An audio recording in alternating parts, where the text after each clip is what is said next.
Hi, and welcome back to day 2 of what happens when we begin to sit in silence. I'm Beth Claxton. I'm a medical doctor. I'm board certified in obstetrics and gynecology and certified in functional medicine through the Institute for Functional Medicine. And I've been teaching mindfulness-based stress reduction for the last 10 plus years.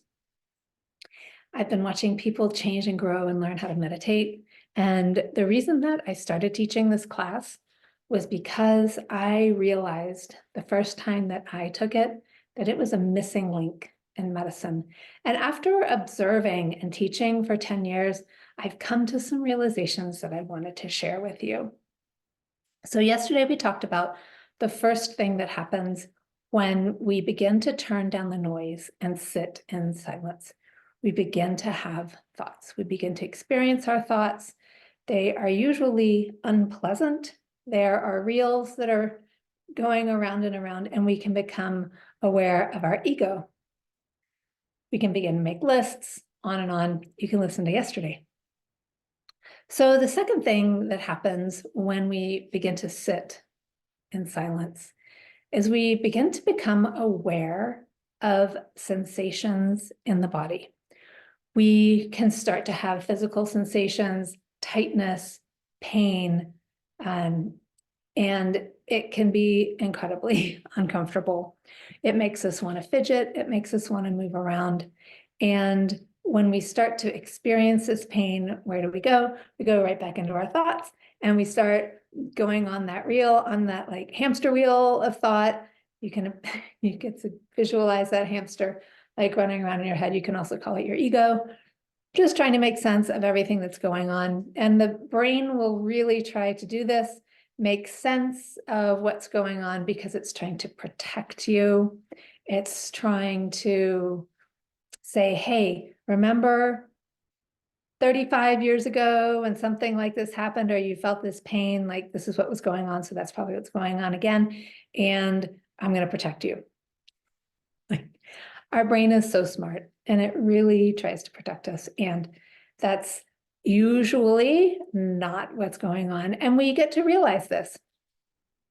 So it's really important to begin to notice that there's pain, that there are uncomfortable feelings. We can also begin to notice the emotions. We may begin to feel really angry. We may begin to feel kind of agitated. And it's very easy to go from that uncomfortable feeling to that loop in our head. You can see it's like a ricochet. We get down into the body, we start to get uncomfortable, boom. Yeah, it's so much less painful to be running on that hamster wheel in your head than deal with this pain that you don't know where it's from. Oh my gosh, maybe I might die. Maybe this is like the first sign of that terminal cancer.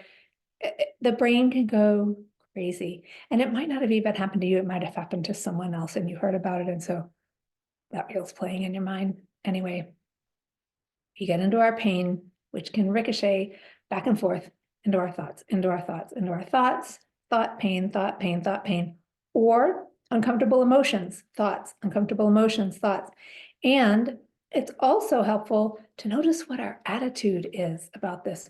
We start to develop an attitude like, this silence is driving me crazy. Like, I can't do this.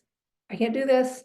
I am going to like just start to think, or I'm just going to get up and turn on the music, or I'm going to like figure out what's going on with the election, what's happening, what's the latest, what's the score of the game, all of it. It takes us out of any hope of arriving in that present moment, but we're not even there yet. We're just dissecting what happens when we turn off the noise. We may get hungry. We want to eat. We want to find something just to nibble on. Just, I'm just a little bit hungry. I think I want to nibble with something or make a cup of tea. I'm really good, me personally, I'm really good at needing something warm to hold in my hand to constantly sip. That's one of my coping things, especially when I'm working. Just keeping my body distracted so I can like work and write and process charts and thoughts keep the body distracted by having that tea. Why does this happen? As we begin to slow down and become aware of thoughts, there can follow an awareness of the physical. And when we're uncomfortable, we create stories to try to figure it out or to escape from this uncomfortable sensation, emotion, or attitude that we've developed about the whole situation. It's how we've managed life up until now. And it's how the mind works. The mind wants to protect us. Our ego also jumps in. It can be called the ego. And what does this result in? This results when we start to notice our body, a heightened sense of awareness of emotions and pain.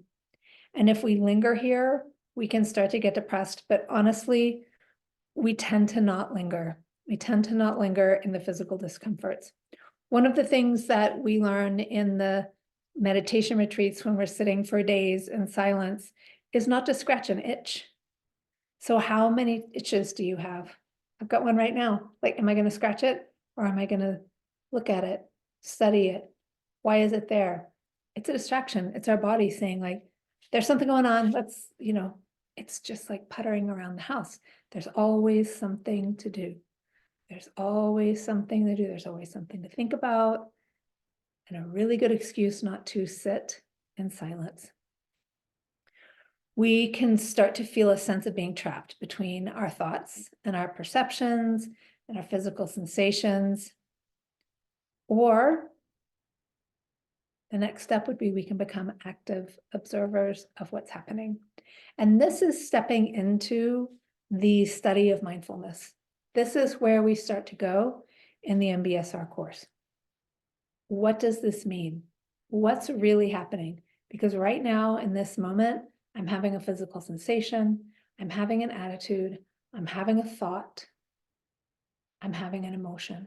I'm experiencing this right now. I'm completely aware of it. Is anything changing? No. Is the world falling apart? No. Is that itch still there? Yes? No? Maybe? Is anything different? Well, what's different is that we have sat and we've been able to sit in silence, stretch time, and observe what's happening right now in this present moment, which is a gift. It's a gift to ourselves, to the planet, to everything, to humanity, being able to sit in silence and manage our energy. When we start to begin this process, what it starts to look like in the body by actively choosing to become an observer instead of a reactor is we can start to change that sympathetic overdrive that we talked about yesterday. We begin to change it into more vagus nerve tone. We begin to take responsibility and be responsibility for what we're experiencing right now, for our bodies, for our minds, for everything that's happening around us. And as an active observer, we begin to separate our mind from physical sensations and emotions, and even gain a new perspective on our attitude, our orientation to pain, emotions, and sensations. So what does this look like in the body? I just mentioned it, it's shifting gears. This is healing. This is the first step of healing. This is creating an environment in our body where healing becomes possible. This is clarity. This is a gift to yourself.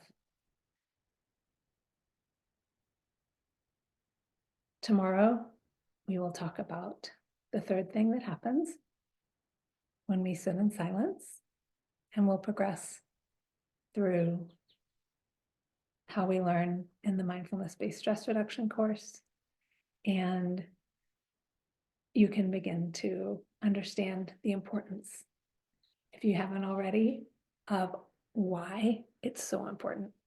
Why it's so important to turn off the TV, to stop the chatter, to put down your phone, to put down the news, to be present with yourself, be present with the moment and the planet. Thanks for watching.